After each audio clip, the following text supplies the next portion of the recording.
ay parang timang.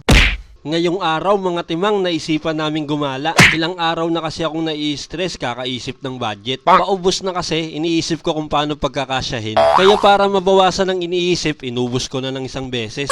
Babudgetin mo pa, kulang na nga, edi ubusin mo na para wala ka nang isipin. Buti na lang nga dito kami napasakay kay Kahome. Tinanong niya ako kung paano daw pagkakasyahin yung 100 sa isang tao sa isang araw. Kasi nahihirapan daw siyang pagkasyahin at malabo daw mapagkasya yun sa isang tao. Sabi ko, ibili mo ng gin, mag-inom ka ng 8 hours. Tapos yung natitirang 16 hours, itulog mo. O diba, 24 hours na yun, nagkasya na yung 100 mo. Ang galing! Bali, nag-commute lang kami. Malalaman mong nasa pala-pala ka na kapag traffic na. Sanayan na lang yan kapag nagreklamo ka, ikaw pa masama. Sa buhay, dapat marunong tayong makontento. Mas maraming gusto, mas maraming problema. Pag nasanay kang pinipilit bilhin ng mga gusto mo, lagi mong ipoforce yung sarili mo para makuha yun. Kakatrabaho mo, nakakalimutan mo ng maligo kapag day off. Aanhin mo ang magandang bahay, magandang sasakyan, brand new na motor, bagong iPhone. Kung lahat ng yan, hulugan. Tapos magrereklamo ka na tuwing sahod mo, dumadaan lang sa palad mo. Buti nga dumaan eh. Yung iba nga kinakaltas na agad sa ATM sa dami ng loan. Simple lang naman maging masaya, masayang pamilya at maraming pera. Pag meron ka niyan, kahit maganda kilay ng kapitbahay mo, hindi ka na maiinggit.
Tamang nod lang sa Gedli, hindi pa kasi pwede. Mas masarap naman yung pwesto mo nak, unlimited karga. Sila maya-maya time na yan. Nakakatawa nga sila panoorin dyan kasi minsan sumisigaw yung mga anak ko. Sabi nila parang mga totoong dinosaur daw tapos pumunta pa daw sila sa ilalim ng dagat. Nagulat nga sila nung napanood nila yung video, gumagalaw pala yung upuan nila. Akala kasi nila sa mata lang nila yung gumagalaw. Gusto pa nga nila umulit, sabi ko sa susunod na lang kapag iba naman. Maganda siguro yun kapag horror. Pero kahit hindi horror, ito maganda. Paldo si kuya oh. Ang dami niyang panalong token, nilagay niya sa plastic bag. Natatapon na nga sa sobrang dami. Gusto ko na nga siyang tulungan. Kaso baka pag tinulungan ko siya, hindi niya ako hatian. Kahit sana balato lang ng 30%. O paano? Hanggang dito na lang ulit mga timang. Salamat sa panonood. Pa-share naman po, please.